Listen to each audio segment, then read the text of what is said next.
सावगारियाव नुनाय बे सुबुंनि मुङा किरन्जय नार्जारी। क'क्राझार जिल्लानि गसाइगाव महकुमा सिंनि 2 नं हास्रावबारि गामिनि थागिबि कारेन नार्जारीनि फिसाज्ला किरन्जय नार्जारीया थांनाय 26 मे रबिबारखालि फुंनि 10 रिंगासोनिफ्राय गोमानानै दं।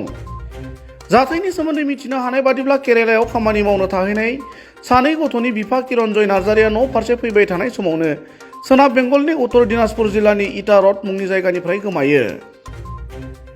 किरन्जय नार्जारीनि गोमानाय खौरांखौ मिथिनायनि उनाव नखरनि सुबुङा जोबोर दुखु जानायजों लोगोसे जिंगायाव दं।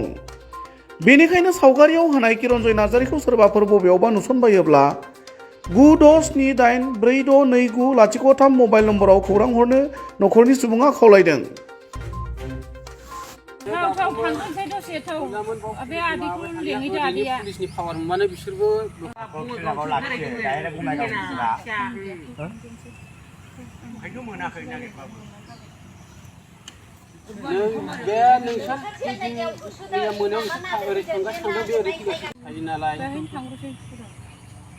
बे आदैखौ लिंहैदो थांसिनि आदैखौहाय न'आव दंना गैया बेबा न'आव थागोन मानो थाया जानो मा समाव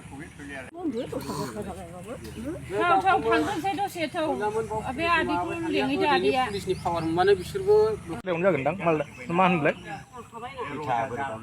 मालदा ना मा होनब्लाय इटार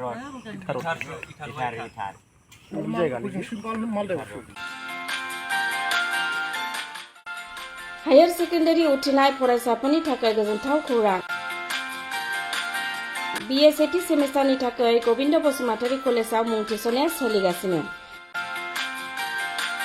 गिबि मुं थिसननाय 100 फरायसाफोरनि थाखाय स्पेशल अफार आरो गुबुन गुबुन रोखोमनि बेसेन नाङै क्लासनि खाबु होनानै मुं थिसननायनि हाबाफारिया गबिन्द बसुमतारी कलेजाव सोलिगासिनो। फरायसाफ्रा गावनि गोसो बायदि साबजेक्टफोरखौ सायख'नानै लानो हागोन। लोगोसे basic computer class, self defence, spoken English class बायदि खाबुफोरखौ फरायसाफ्रा बेसेन नाङाजासे लानो हागोन। बे कलेजाव गासैबो फरायसाफोरनि थाखाय फ्रि बासनि सार्भिसनि राहा आरो बिजाब बाख्रिनिबो राहा दं। आरो बे खेबनिफ्राय भिउ सेन्टार अदेबानि एग्जाम सेन्टार महरै फरायसाफ्रा गबिन्द बसुमतारी कलेजावनो आनजाद होनो हागोन।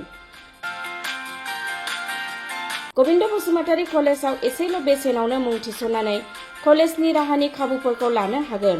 रोखायै मिथिनो थाखाय फारियै होनाय जानबुं नाम्बाराव कन्टेक्ट खालामनो हागोन।